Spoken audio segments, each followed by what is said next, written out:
there, a very good evening to you. Thanks for joining us. You know what day this is and what program it is. That's why we're here with me to give you that extra touch. We'll give you the extra on the news tonight.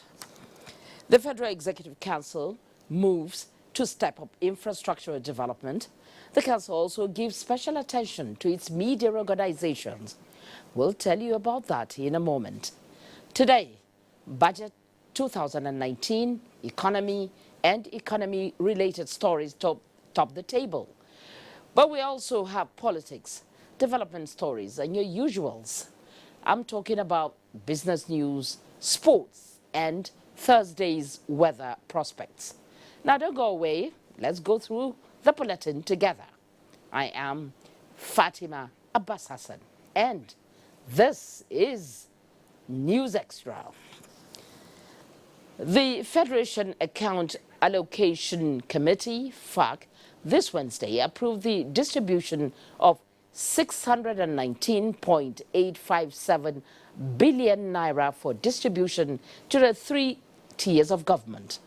Given a breakdown of the distribution, Director of Funds at the Office of the Accountant General of the Federation, Muhammad Kudu Usman, says revenue accrued in the month of February was 26.8 billion naira, lower than what was generated in January. 44.176 billion naira, being the balance on the Forex equalization account, was added to this, including exchange gain difference of 858 million naira. The balance in the excess crude account as of 27th March 2019 is $183 million. He dismissed insinuations that the federal government is facing challenges with salary obligations, assuring that payments would commence promptly. The Federal Executive Council has approved the establishment of a high-powered committee of ministers and heads of other relevant governmental agencies towards identifying ways and means of significantly enhancing the financing of infrastructure in the country. Now, this is aimed at fast-tracking ongoing efforts by the federal government at addressing the nation's infrastructure deficit for sustainable growth and development of the economy. Minister of Industry, Trade and Investment, Okechukwu Enelama, announced the approval at a media briefing after the council's meeting. State House correspondent Adam Musambo reports on this and other resolutions of the council. Over by President Muhammadu Buhari, the Federal Executive Council meeting, which lasted about 6 hours, deliberated extensively on the alternative sources of funding for infrastructure development in the country.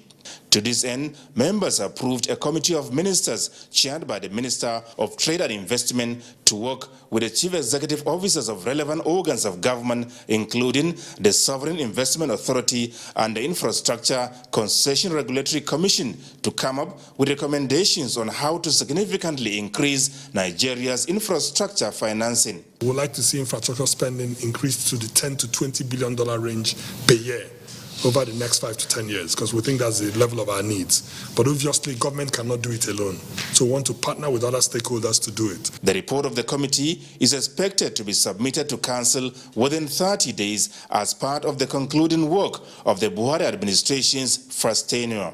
The minister also secured the council's approval for the award of a 1.5 billion naira contract for the provision of services to over 4.6 million people under the Government Enterprise and Empowerment Program, GEP. The Government Enterprise and Empowerment Program is one of the federal government of Nigeria's social investment programs and is a major economic stimulant which has provided affordable credit to over 1.5 million Nigerians already.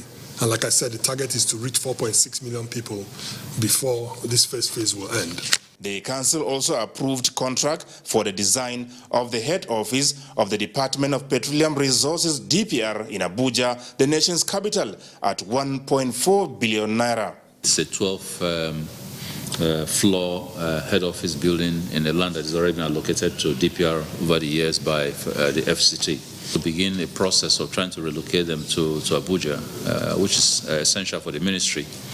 But DPR, like you know, is the regulatory arm of the ministry. Also does supervision in terms of breaches, and has been very, very instrumental in terms of income generation. The total projected potential cost of the magnificent edifice, the minister said, is about 35 billion naira. And when completed and put to use, DPR is expected to be self-independent and self-financially generating. From the State House, Adamu Sambu, NTA News. Meanwhile, the federal government has approved over 1.3 billion naira for the procurement of necessary equipment for the Nigerian Television Authority, NTA, Federal Radio Corporation of Nigeria, FRCN, and the News Agency of Nigeria, NAN. The Minister of Information and Culture, Lai Mohammed, who announced this while briefing journalists after the meeting of the Federal Executive Council, said this is the first major intervention by government for enhanced service delivery in the media organizations for a very long time. State House correspondent Adam Sambo again reports. Minister of Information and Culture, Lai Mohammed, flanked by the Director General of the Nigerian Television Authority, NTA, Yakubu Ibn Muhammad, and his counterparts from the FRCN and the News Agency of Nigeria, NAN, briefed the Council on the operational challenges of the media organizations and the need for government intervention. This, he said, is necessary to enable them perform their responsibilities of, amongst others, projecting the activities of government efficiently and effectively.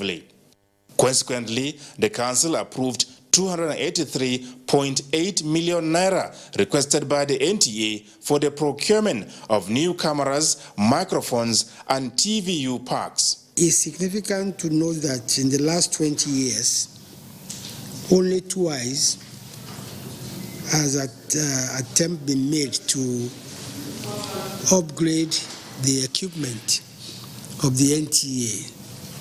The first being in 1999 during the FIFA Under-20 World Cup, and the last 2009 when Nigeria hosted the FIFA Under-17 World Cup.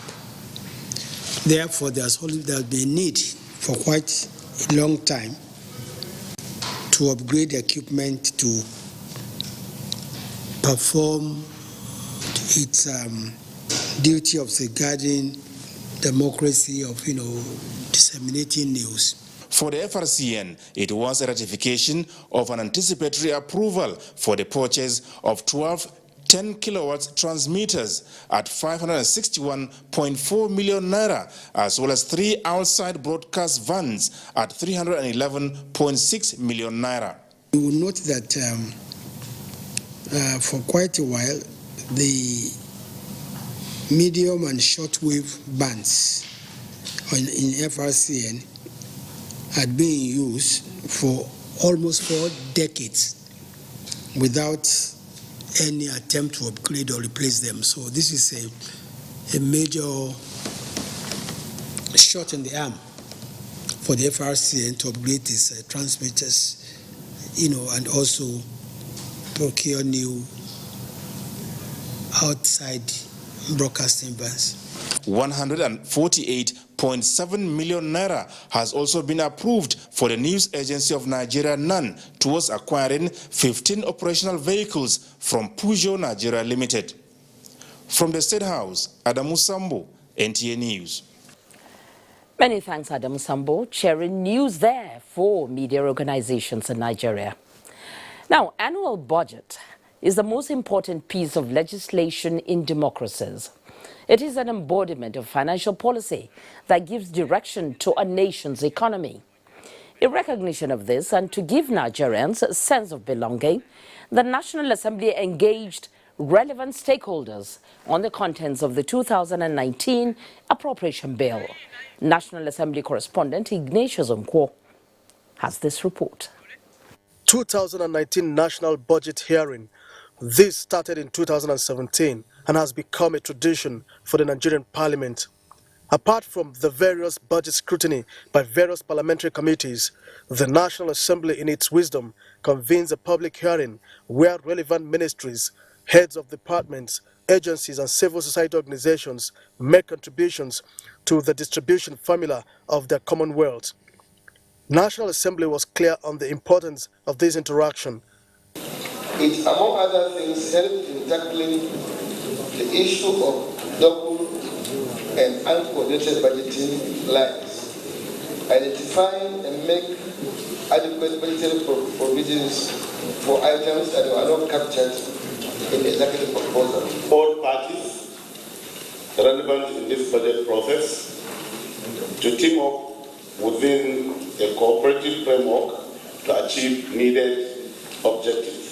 That the appropriations bill is submitted not later than September of the preceding year, which would give the legislature ample time to process the document and pass it in good time. Minister of Budget and National Planning, Udoma, his counterpart in the Ministry of Finance, Zainab Ahmed, made some clarifications on the visibility of oil price of 60 United States dollars per barrel and sources of funding the 2019 budget deficit. And we said we would engage the National Assembly, even as we are processing the budget. If information comes to, if we get information that suggests that this price is not conservative enough. The 2019 proposed budget deficit is going to be financed by borrowing both locally as well as internationally. And the spread we hope to achieve is a 50-50 ratio. The Nigerian Labour Congress, Policy and Legal Advocacy Center, and other civil society organizations made observations on the 2019 budget, such as the inclusion of funds for the full payment of the new minimum wage and a critical look at service-wide votes in Nigeria's annual budget. Budget defense continued in committee rooms where the West African Examination Council, local and international, and the Joint Admission and Matriculation Examination Board, JAMB, defended their budgets before the Senate Committee on Basic and Secondary Education. To make it the best we can of this country, take it to a higher level. Meanwhile, the Chairman Senate Committee on Media and Publicity, Aliyu Sabi Abdullahi, briefed National Assembly correspondents, during which he assured Nigerians of a rancor-free election of presiding officers of the Ninth Senate. The capacity to be able to have that peace in the chamber to enable us have a bipartisan chamber where our colleagues in PDP will feel confident that there is a leadership that is trusted even by his own people. The Senate spokesperson also acknowledged the role of the media in democratic process. From the National Assembly, Ignatius Nkwo, NTA News. Now, the essence of monitoring, checks and balances, be it in public or private organizations, is to ensure accountability, efficiency, and of course, optimal performance. The House of Representatives Committee on Public Accounts reiterated this point when the Auditor General of the Federation, Anthony Anyine, appeared for budget defense. National Assembly correspondent Lani Ali has the details. During the engagements with the team from the Office of the Auditor General of the Federation, Chairman of the House of Representatives Committee on Public Accounts, Kingsley Chinda, noted that the fight against corruption will achieve more when institutions like the Office of the Auditor General are strengthened. All the things you have in your budget, will they add to efficiency? Are they going to be effective if implemented? What value would it add to Nigerians? Appropriation for 2018 was 1.947 billion approximately. Our proposal for 2019 was 3.036 billion approximately. The committee said issues of underfunding will be addressed. In another development, the House Committee on Industries interfaced with the Standards Organization of Nigeria to assess its budget performance for 2018 and scrutinize 2019 proposals. Is there no appropriation for transfer to CRF Was there no achievement to date in respect of transfer effected to CRF, or you are accumulating it until when you are asked by the federal government? Standard Organization of Nigeria intends to consolidate on the gains of the past, what we've been able to, the modest achievements we've been able to make in terms of human and capital infrastructure, with the guidance and approval of this Honorable House. Both parties agreed that the interaction was fruitful as suggestions were made for adjustments on proposals in order to ensure quality and standards are not only sustained but improved on in terms of products manufacturing in Nigeria and those imported for local markets. From the National Assembly, Lami Ali, NTA News. Reducing poverty, illiteracy, and ultimately death can be achieved when resources are channeled to human capital development. The Vice President, Yemi Osinbajo, and Emir of Kano, Mohammed Sanusi II, expressed the view at a gala night in Lagos, where Nigeria's banking sector was also adjudged as having the capability to overcome the ties and challenges of the nation's economy. State House correspondent Jide Onifade has more on that.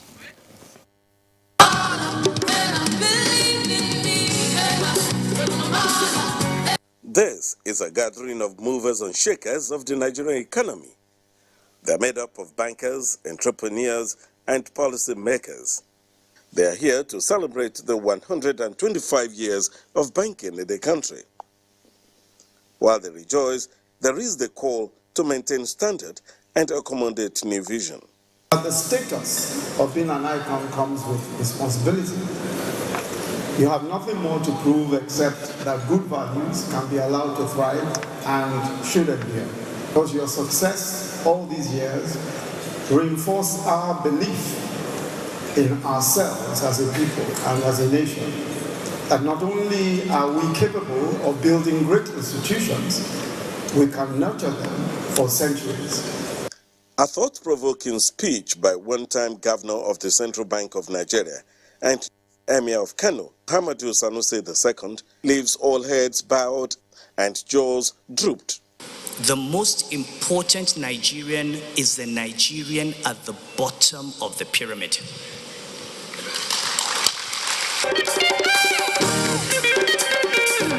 A presentation by Bolanle Austin Peters Troop stresses the importance of efficient and effective service to the nation. In Lagos, Jide Onifade, NTA News. Now, for Africa's regional integration to succeed in being inclusive and transformational, policymakers need to make the necessary linkage in both concept and practice. A professor at the Center of Comparative Law in Africa, Faisal Ismail, stated this while speaking at a forum in Lagos. Ken Egbeluge reports that the event was organized by the Nigerian Institute of Advanced Legal Studies. Regional integration and the process of globalization and free trade has become a major topic of political debate and controversy across the world. The exit of Britain from the European Union, the United States President Trump's American First trade policy are aimed at regional integration. African countries, on the other hand, must take advantage of the continent free trade agreement to reinforce and strengthen each other in trade. Professor Faisal Ismail admitted that there are concerns that some countries, particularly the smaller countries, are more vulnerable economies. He argued that the African Continental Free Trade Agreement has the potential to increase growth and stimulate industrial development. Develop an approach which will ensure that all the countries in Africa will benefit from this. Not only the larger economies like South Africa, where I come from, or Nigeria or Kenya, but also the smaller countries. As long as you are projecting to increase foreign exchange earnings, the way out there is to compete favorably with outside manufacturers. In advancing regional trade integration, African policymakers need to nurture small and medium-sized enterprises and manufacturing. Who can be stronger than Nigeria in trading services? We dominate the continent in almost every sphere. of human endeavor. So one of our biggest exports will be our people. Then when it comes to intellectual property, we are talking of filmmaking, artists and all that. We are ready to conquer the world. So we should deal with the problem that we have in manufacturing.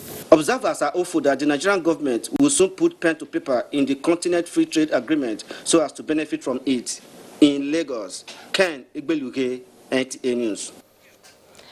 The idea of establishing export-free zones in Nigeria is to promote trade between neighboring nations through export of goods and services.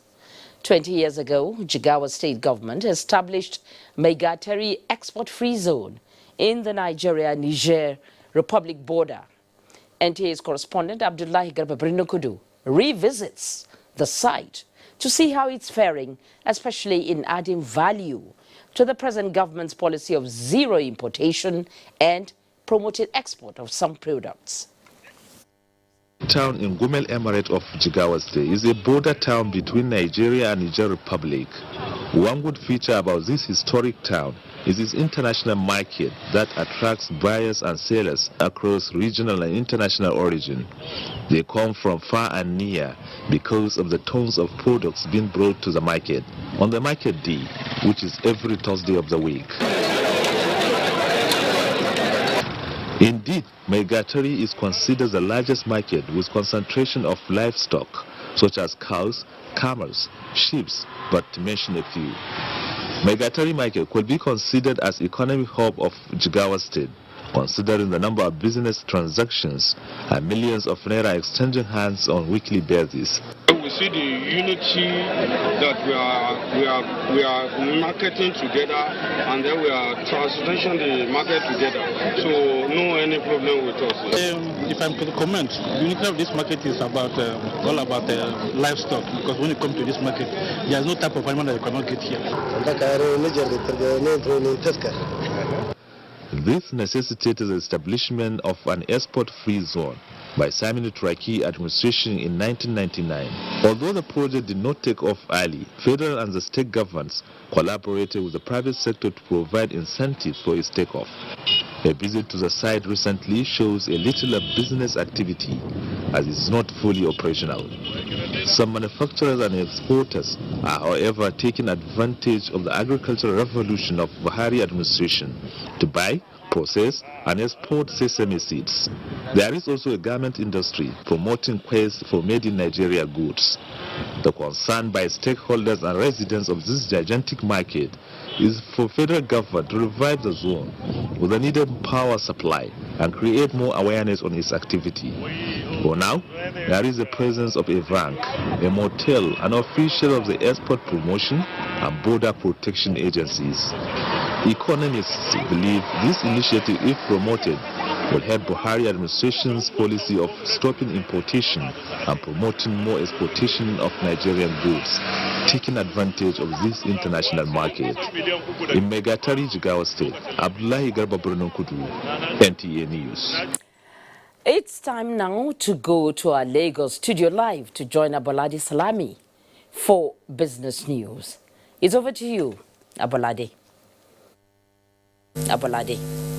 Welcome to Business News segment. The Economic and Financial Crimes Commission, EFCC, says the nation lost over 1.3 trillion naira through procurement and contract fraud process between 2011 and 2015.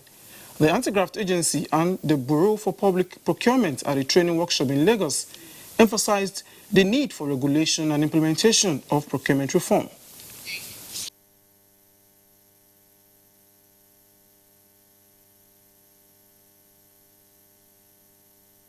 Crime in Nigeria, followed by bribery and corruption at 33%, accounting fraud at 32%, while business misconduct stands at 31%.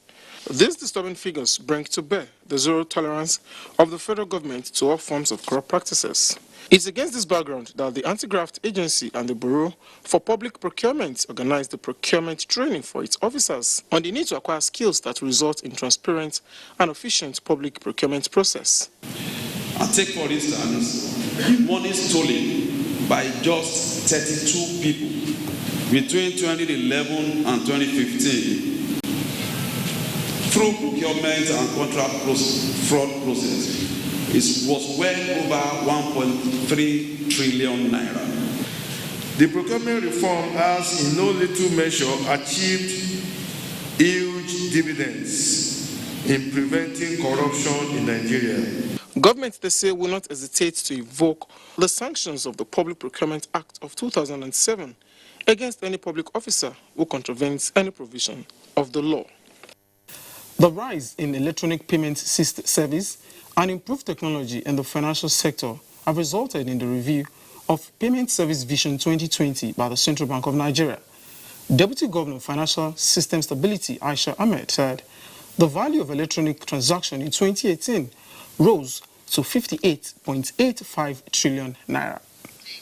Nigeria's electronic payment system has continued to evolve with the introduction of new technologies. Data from the Nigerian Interbank Settlement System reveals that automated teller machines rose from 295 million in 2013 to 875 in 2018, while point of sale of transaction increased by 9 million in 2013 to 285 million in 2018. This improvement, CBN's Deputy Governor of Financial System Stability, Aisha Ahmed, says will spur the Apex Bank to review the PSV 2020 so as to provide a regulatory framework that supports innovation and promotes financial stability. And the goal is a payment system that is nationally utilized but internationally recognized. We want to promote efficiency, we want to support innovation, and we want to anticipate and manage the risk of these new technologies. We must move beyond fraud monitoring and compliance and look at this threat holistically. To sustain this achievement, the Deputy Governor of Financial System Stability told industry operators to build capacity of their systems to handle significant volumes of e-transactions. Let's talk equities. Midweek trading closed in the red, depreciating by 0.67%. Here's today's trading. U.S. equities market closed in the red, depreciating by 0.67%, with an all-share index of 30,829.45 basis points. Volume of shares traded finished at 131 million, valued at 1.43 billion naira, which exchanged hands in 2,786 deals. Market capitalization closed at 11.5 trillion naira. Okomu Oil, Cadbury and Zenith Bank were among the stocks that posted gains, while Seplat, Stanbic and Presco declined in figures. Most sectors closed midweek in the red territory, as NSE Banking, Consumer Goods, NSE Insurance and Oil and Gas declined by 0.98%, 0.39%, 1.32% and 0.84%, while NSE Industry closed in the green, appreciating by 0.03%. And that does it on business news. The news continues with Fatima in Abuja. Good evening. Many thanks, Abolade. Now, towards a rank-free executive-legislative relationship, governing APC picks candidate for Senate presidency. Find out the chosen one when we return. Good to have you join us again. We begin with the judiciary. The Court of Appeal has granted an order of substituted service on the President for the purpose of hearing the petition of the People's Democratic Party, PDP, against the election of President Buhari. This came from an ex parte application heard by the Court of Appeal. Judicial correspondent Femi Okeo has that report. In terms of the physical structure and indeed the composition of the panel, everything is now set for the sitting of the Presidential Election Petition Tribunal for the 2019 general elections. But key to the sitting of this panel are some preliminary issues. One of them is service. Service is key to any petition or litigation. It is the means by which parties in any matter are brought to court or notified of proceedings. So, In the petition filed before the Presidential Election Petition Tribunal, Alhaji Atiku Abubakar and the PDP, who are the petitioners, requested the Court of Appeal in an ex parte application to grant an alternative means of serving the president since they have not been able to gain access to the nation's #1 office. Justice Yusuf Aboki, who led 2 other justices, granted the prayers for substituted service and ordered that the president can now be served through the National Secretariat of the All Progressive Congress, APC. The Presidential Election Petition Tribunal is yet to fix a date for the commencement of hearing. In Abuja, Femi Okewo, NTA News. And going by the resolution of the All Progressives Congress, APC, the leadership tussle ahead of the inauguration of the 9th National Assembly, particularly on the Senate leadership within the party, has been laid to rest. The party's National Publicity Secretary, Lanre Issa Onilu, at a press conference in Abuja said, Senate leader Ahmed Lawal, representing Yobe North, is the party's choice candidate for the Senate presidency for the 9th Senate. Salihu Abdullahi completes the report. In about 3 months' time, June 8 precisely, Nigeria's 9th National Assembly will be inaugurated, during which new leaders are expected to emerge. As it has been the practice in democratic system, especially where presidential system is operated, the political party with majority lawmakers lead the House. At this forum, the All Progressives Congress spokesperson reflected on the experience of the past and expressed readiness of the APC to partner with its lawmakers to constitute a 9th Assembly leadership that will key into the party's policies for the well-being of the citizens as championed by the Buhari administration. We had an interaction with the senators-elect, with the president, governors, and leaders of the party, and NWC members, where it was presented to the stakeholders that the ruling party had decided on who would be the next Senate president, according to what the democratic principles allow. And that person's name has been announced, and that is Senator Ahmed Lawal. And since that has come out, this party has not come out to contradict itself. So that has been dealt with. It's left for the party to cross the T's and dot the I's. Lanre Issa Onilu said the party is engaging stakeholders to ensure equitable zoning of principal officers in the 9th Assembly to all the geopolitical zones. In Abuja, Salihu Abdullahi, NTA News. Meanwhile, guests on NTA's flagship program, Good Morning Nigeria, have urged winners of the 2019 general elections to toe the line of President Muhammadu Buhari by adopting an all-inclusive system of governance, irrespective of political affiliation, creed or gender, towards enhancing good governance and development across the country.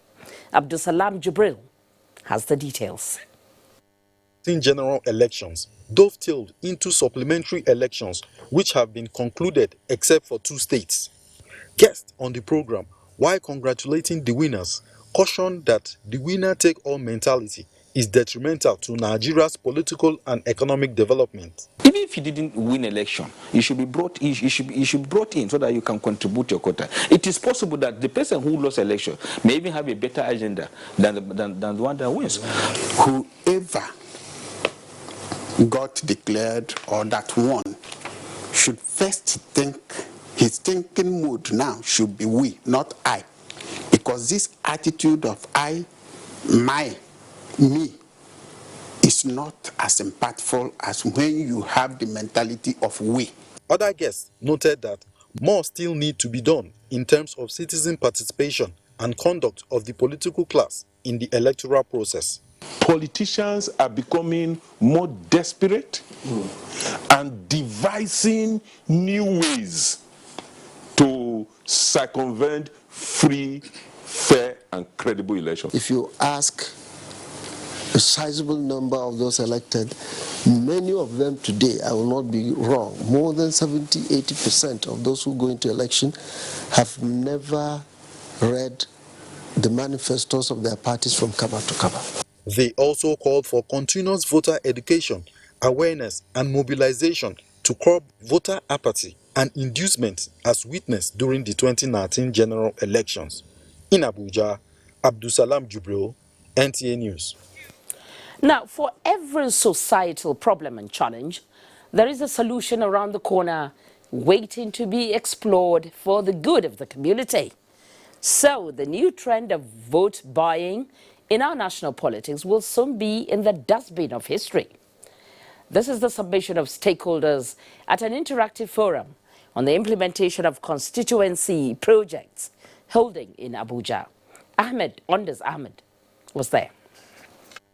Testimonies this time around not in the house of God, but by end beneficiaries of constituency projects spread across the country and backed by members of the National Assembly since the return of democracy in 1999. The project, which range from healthcare facilities to education, road and water projects, among others, have immensely impacted on the lives of the populace. It is our hope that participants will share with us some thoughts on their various experiences in the implementation of the zonal intervention and constituency projects and programs. And I pray that as we continue with this program, we'll enlighten ourselves so that we'll deliver zonal intervention projects and constituency projects to the benefits of Nigeria in line with the next level agenda. But to drive the point home, experts at the forum are saying constituency projects are direct antidote to vote buying, as when such projects are efficiently executed by the politicians, it will serve as proof for their stewardship to their constituents. By the time the elected representatives actually ensure they deliver on their mandates on the zonal intervention projects, when they want to come for the next election, you don't need to buy any votes. So I would say it's a very veritable, a very credible program, and a program that is highly encouraged, and we wish to have more of it. Constituency project where Nigeria, especially those at the grassroots, are given a new lease of life through provision of projects that will touch their life, will go a long way to not only take Nigeria to the next level, but with the implementation and good monitoring by this office, there will be transparency, accountability, and quality work at the end of the day. Ahmed, NTA News. President Muhammadu Buhari has described Asiwaju Bola Ahmed Tinubu as one of the strong pillars of Nigeria's democracy, as he felicitates with the national leader of the All Progressives Congress, APC, on his 67th birthday. The president, in a statement by his special advisor on media and publicity, Femi Adesina, also joined the APC family in celebrating Asiwaju for his selflessness in serving his country and making life better for many. President Buhari affirmed that Asiwaju's uncompromising posture in the face of injustice and refusal to follow the path of least resistance for personal gains stand him out as a rare breed, especially with his track record of persistence, consistency, and effective leadership. The president also commended the visionary and inclusive leadership style that Tinubu provided for the commercial nerve center of Nigeria for 8 years, which laid the foundation for a modern and technologically driven city of Lagos. The president also prayed that the Almighty God grants him longer life, good health, and more wisdom to keep serving the country. In readiness for the 20 legacy projects earmarked for commissioning by President Muhammadu Buhari by the present administration in Ogun State, the governor, Ibikule Amosu, says he is not slowing down, even as he is winding down the administration. Lekon Agbonde followed the inspection team and brought back this report. Roads with flyovers to hospital, Offices and judicial complexes under construction. The present administration in Ogun State is not slowing down even as it winds down. Some of the projects are of significance to the socio-economic life of not only the government but the entire populace. I can see construction going on like everywhere, and they are still going on, they are still working. The governor said he would try his best possible to finish all the projects. We can only hope. We can only hope and trust that it will be supported by all the organs of government. The state government is leaving no stone unturned as it intensified efforts towards fulfillment of the promise made not to leave any abandoned project, including magnificent judiciary complex, the ultra-modern 250 beds hospital, new office complex, all at Okemoson, OGTV New Digital Studio, City Center and roads with flyovers and facilities across the state have all reached significant levels of completion. Road projects, including those in the West Senatorial Districts, the governor said will be ready for commissioning by President Muhammadu Buhari. Indeed, we are taking note to say that how many projects do we have for Mr. President to commission. I think we have zeroed into about 20 projects now. The expansion of this road, the Ibrahim Babangida Boulevard here in Abuja, with this flyover, is one of the several projects of the state government. The state governor, Ibikunle Amosun, had promised that it will not leave any project uncompleted. And with this, the government is fulfilling its promise to ensure that all the projects are completed before the expiration of the present administration in Ogun State. In Abeokuta, Lekon Agbonde, NTA News. Birth registration. Ondo State government applies the stick to ensure compliance. That's the outlook when we come back after the break. Join us again. You're welcome back. This is still NTA News Extra, reaching you live from the network service of the NTA. The Nigeria Financial Intelligence Unit wants Bureau de Change operators to sustain recent gains made in the fight against illicit financial flows by upholding the relevant guidelines on foreign exchange transactions. This was the message to a sensitization seminar in Abuja on how to ensure the sector meaningfully contributes to the nation's economic development. Olabode Arewa has that report. Global Financial Integrity GFI shows that Nigeria lost about $8.3 billion to illicit financial transactions between 2010 and 2015, with Bureau de Change outfits as one of the major channels. Efforts by the Central Bank of Nigeria and the Economic and Financial Crimes Commission to track down such illicit funds are yielding results, with Nigeria now removed from the list of risky countries in which to do business. This sensitization workshop for Bureau de Change outfits is to remind them of their responsibility to make regular financial reports to the authorities on their forex transactions, in line with extant laws against money laundering. We are transparent in our operations. Like I said, automation is key. We are moving from manual to digital so that our members can embrace international best practices. There has been a lot of improvements, and we still feel there are still some gaps, which seminars of this nature will help to close up. You can assist us in the fight against money laundering and other financial crimes. Some of the key decisions that may even be taking place today may be with inputs from some of the returns that you send to us. They stop you from sharing money, and they stop you from moving money. But the only sad aspect of it is that some of us allowed ourselves to be used. Specifically some BDCs allowed themselves to be used.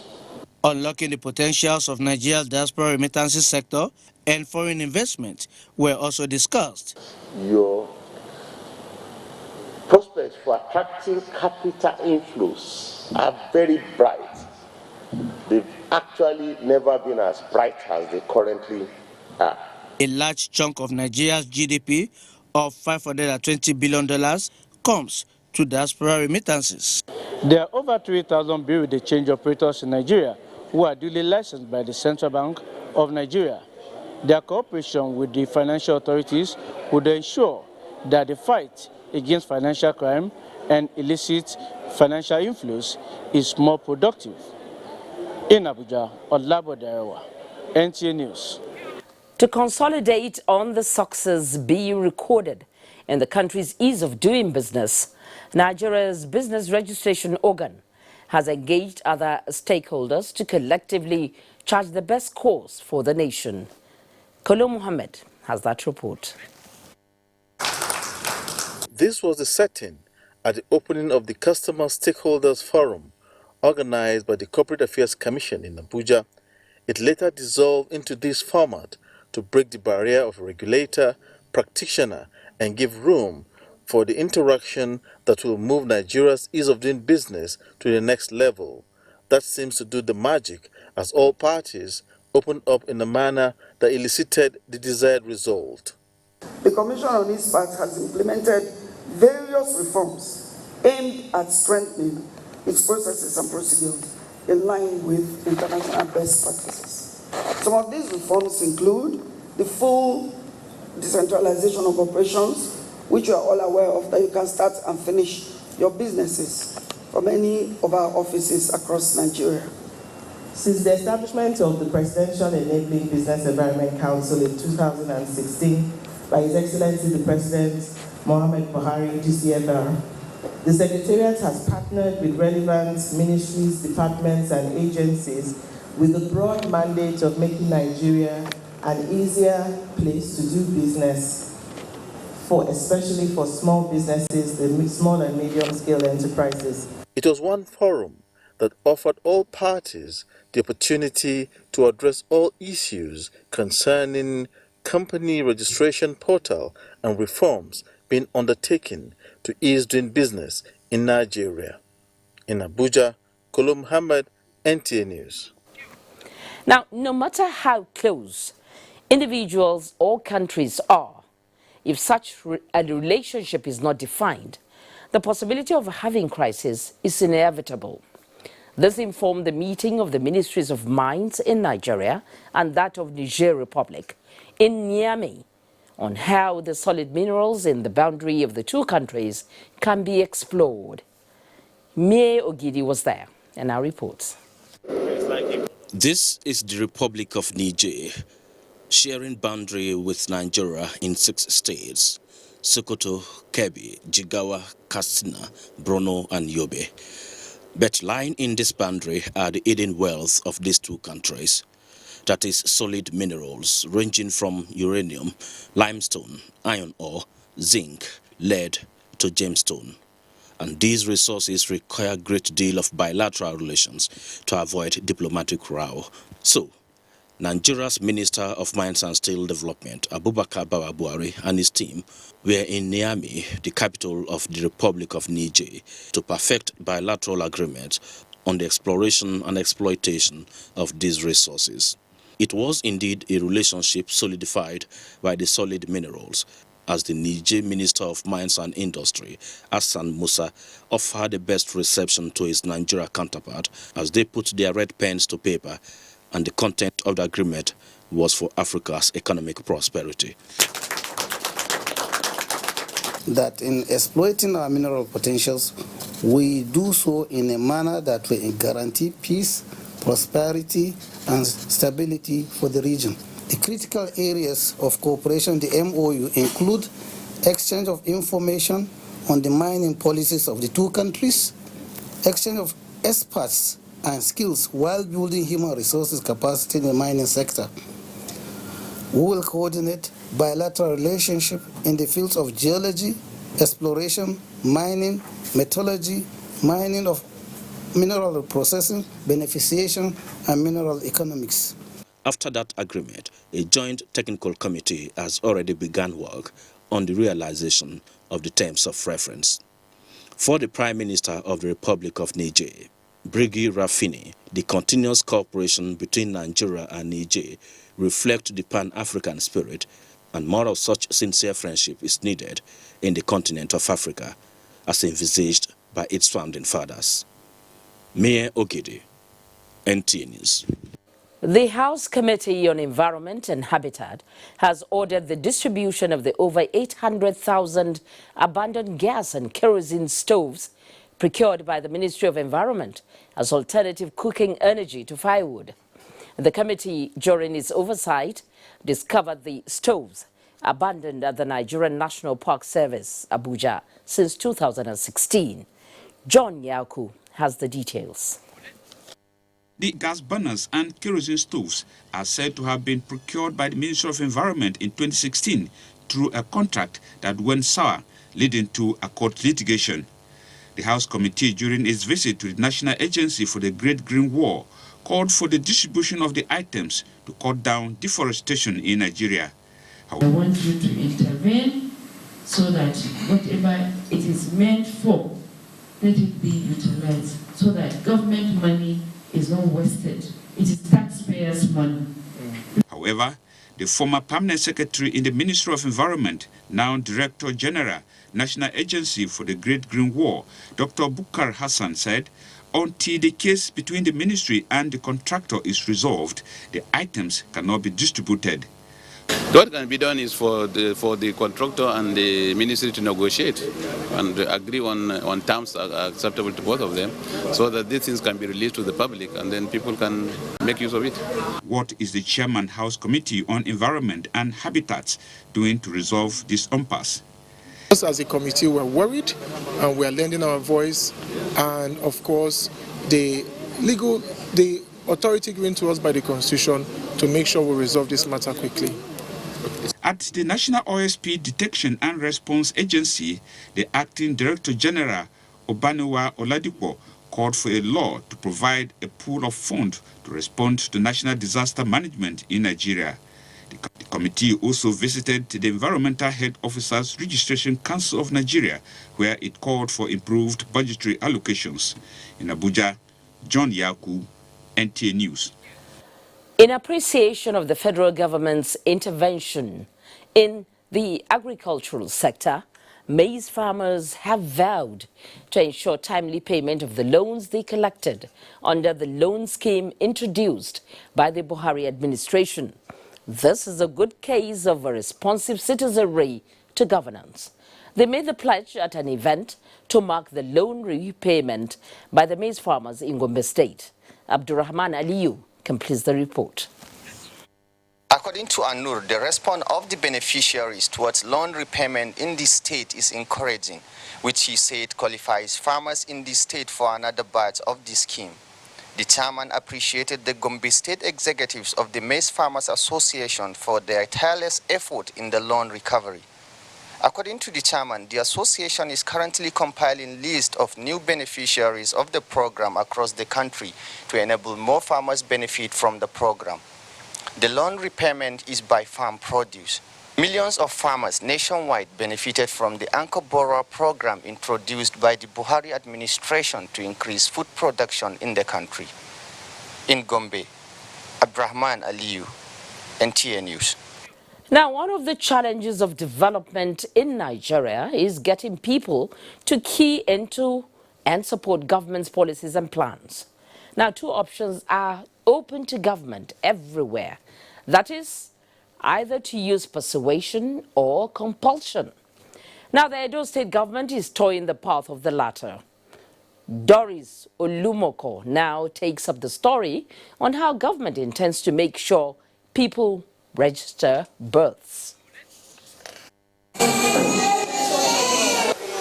registration is the right of the child to an identity and nationality, which enables a child to receive medical treatment, go to school, inherit property, prevent child exploitation, and find legal work.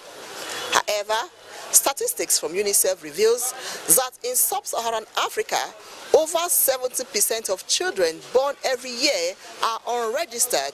In Akure, the capital of Ondo State, southwest Nigeria, the story is not different, as in the case of 2-month-old baby Adelabu.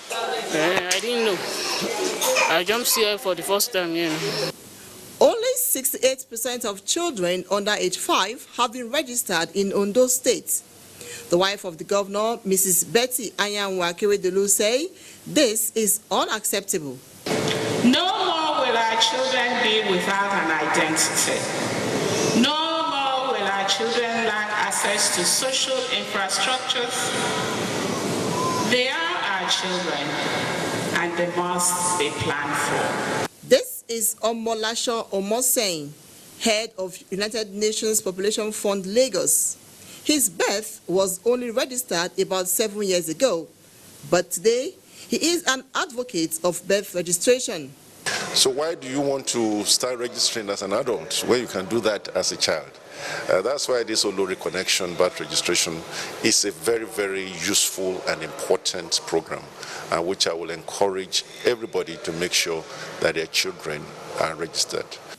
To this end, Ondo State government has rolled out a raft of executive orders to ensure the visibility of missed children. The only other way we can get them properly registered is for us to put in place some form of checks, and the only way is make it compulsory. That's the language we understand in this country. That okay, for my child to go to school, he must have a birth registration certificate. Everybody will sit up.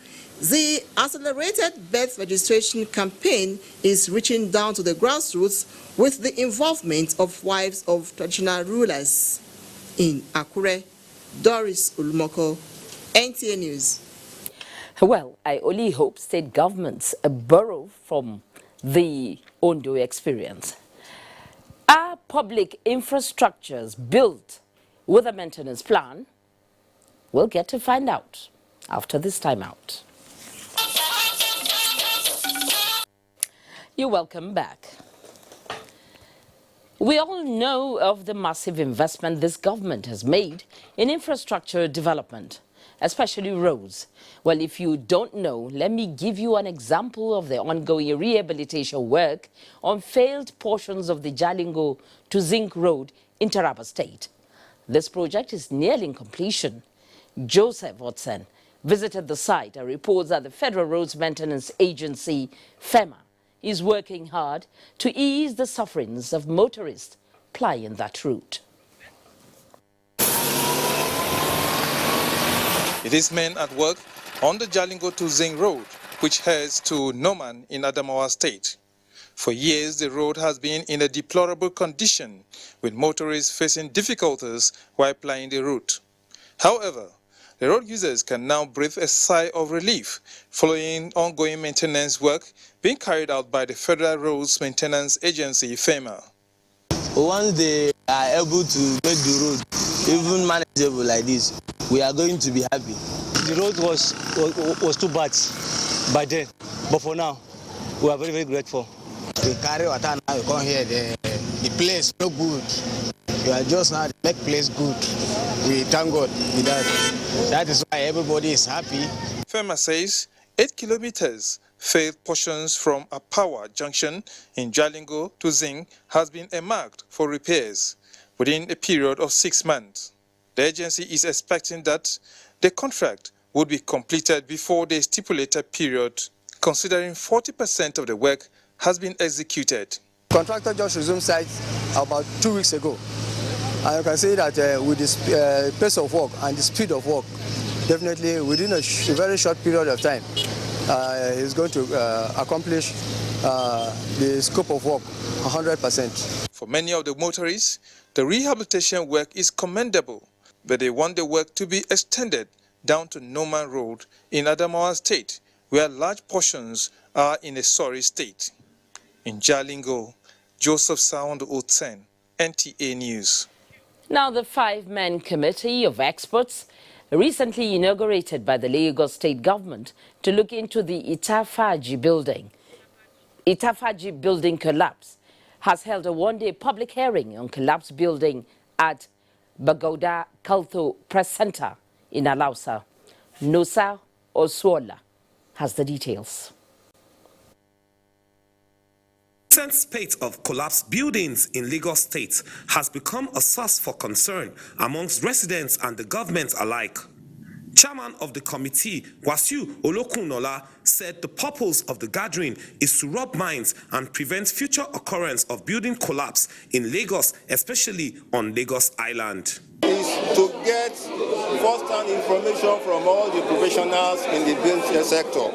And we are happy that they all presented a memorandum with recommendation and pieces of advice.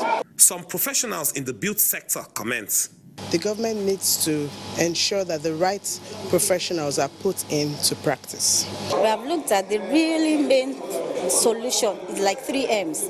And then if we make sure that our materials are standard materials, they are materials that have been specified to have QCQA, quality control and quality assurance during even the procedures, it will solve a lot of problems. The public hearing was attended by professionals in the built sector, including members of Institutes of Town Planners, Institutes of Builders, Architects, Engineers, Standards Organization of Nigeria, Institute of Estate Surveyors, Lagos Emergency Management Agency, and other Lagos state government agencies. In Lagos, Nusa, Osula, NTA News. Now, in most parts of the world, provision of public infrastructure comes with a maintenance plan. This not only enables the infrastructure to serve optimally, but also to last longer. Can this be said of Nigeria, where public infrastructure is treated as belonging to no one? Well, in this next report, Victor Azu examines the lack of maintenance culture and its cost to the nation. It's part of what remains of the 76 billion naira CCTV project. The solar panels and the cameras. This project typifies Nigeria's maintenance culture, or perhaps a lack of it. The closed-circuit cameras were part of the National Public Security Communications System (NPSCS) contract awarded in 2010 to a Chinese company, ZTE Corporation, at $470 million. It was meant to enhance security in the FCT. The CCTV cameras never worked, let alone detect any crime, not even that of vandalizing its very own components. Over the years, vandals have had a field day stealing public property that would have assisted in making life better for Nigerians. Where such facilities survive vandals, they are not properly maintained. Consequently, public utilities from government vehicles to street and traffic lights, public buildings and the refineries which got oil displacing agriculture as the mainstay of the economy, to mention a few, only served immediate purposes and then forgotten or abandoned. It is an established fact that Nigeria is a naturally blessed nation, one that is palpably so richly endowed with resources, human and material, that should spur her to greatness. The failure to properly maintain and manage Nigeria's resources, many believe, has cost the country as it continues to overhaul and restart perennially, rather than build on what is existent. Up till 1983, the method used then was to have the states assist the federal government to maintain federal highways within their boundaries. So what the federal government did then was to provide equipment and resources, and that was done regularly. This policy somersault is also said to have ushered in a decline of Nigeria's maintenance culture, and this has so permeated the society to the point of affecting productivity and ultimately national development. The Nigerian public service boasts some of the best professional hands, but this has not managed to turn the tide. And this structure was designed to be the car park for the federal civil servants. But if you look to my left and to my right, you will discover that it has become a mini marketplace. If this project will ever be completed, the cost would have multiplied when compared to the original budget. It is, however, not the situation with the Nigerian private sector, which seems to be succeeding where the public sector has failed. Jude Ashang is a facility management practitioner and consultant. All you need to do is essentially set up what we call a planned preventive maintenance program. So you have those things that occur from time to time, routine maintenance activities. And based on your program, you have a plan and a schedule to address these items as at when due. What could have been the impact of the CCTV on security in the FCT if the right policy and a good culture of maintenance were in place? You cannot maintain an infrastructure if there was no plan before even the construction and the provision of the infrastructure. If we own the facility, we take it seriously, to maintain it seriously. And then the general public should also understand that they should also help in the manner of its maintenance. The citizens whose lives public infrastructure are supposed to improve also have their say on the situation. The citizens' first role is to see that whatever facility that the government has put in place is supposed to be taken care of. We need to look after this property as our own. Now, as smooth and clean as this road looks, it could easily become a shadow of itself with a lack of proper maintenance. And experts insist that this is not because there are no policies, but because of a lack of adherence to policies. In Abuja, Victor Azu, NTA News. After over 10 days in captivity in the hands of bandits, Sheikh Ahmed Suleiman has been released. Briefing the media, the Commander 13 Brigade, Katsina Brigadier General Lukman Omoni, says they were able to rescue the Sheikh following intelligence and a joint security operation. He said complying with the directives of the Chief of Army Staff, Lieutenant General Tukur Yusuf Baratai, the Sheikh and other captives were given a medical checkup and were ascertained to be in good health. Later, Sheikh Ahmed and the other captives were handed over to the Emir of Katsina, Alhaji Abdul Mumin Kabir Usman, who was represented by the Kauran Katsina, Alhaji Nuhu Abdul Qadir. After the presentation, the clerics were escorted to Kanu by a joint security team. In view of its role in security monitoring and surveillance, the Cross River State government has called on the Nigerian Air Force to intensify air operations to put in check security situations across the country. Governor Ben Ayade, who made the call, said intensified air surveillance has become necessary to check outbreak of violence as witnessed between Cross River State and its neighboring communities. Udua Ketim has that report. There is a reported crisis recently between Ukele axis of Yala local government area and Izi in Ebonyi state, which led to loss of lives and destruction of houses, and this has brought untold hardship to the people of the affected communities. In order to restore peace, Governor Ben Ayade called on the Nigerian Air Force during its visit to the government house Calabar to join hands with the state government and security agencies to checkmate the security threat in the area. A real practical protection from the air cover that is expected. How can we improve our relationship? They used to have a chopper base in Calabar. Can we return to those good days? Before now, I had made an offer that I was willing to provide all the necessary logistic support for you to have a small Air Force base, as it were, here. The Nigerian Air Force listed some of the critical assets of the force to the development of Cross River State and assured to intensify air operations for the needed protection. The Air Force is always willing to assist.